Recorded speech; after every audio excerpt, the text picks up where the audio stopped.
Ang Badikbek Sulphur Spring, kilala rin bilang Daklan Hot Spring na matatagpuan sa Barangay Daklan, Bukod, Benguet, ay isang natural na mud spring o geothermal area. Point 1.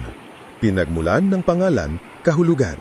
Ang salitang Badikbek o Man-Badikbek ay nagmula sa katutubong wikang Ibaloy na ang ibig sabihin ay kumukulo o pumuputok-putok na putik. Walang eksaktong nakatalang petsa sa kasaysayan kung kailan ito lumitaw dahil ito ay isang natural na bahagi ng kalikasan libu-libong taon na ang nakalilipas. Bakit kumukulo hanggang ngayon? Patuloy ay tiyong kumukulo dahil ang Daklan ay isang geothermal area at itinuturing na isang dormant o natutulog na bulkan. May aktibidad ng magma o matinding init sa ilalim ng lupa na nagpapainit sa tubig ulan na sumasala pababa.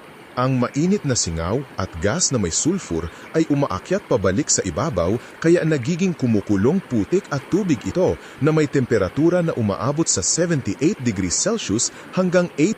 Patunay din ito na ang malapit na kabundukan tulad ng Mount Pulag ay may kasaysayan ng pagiging bulkan noong unang panahon.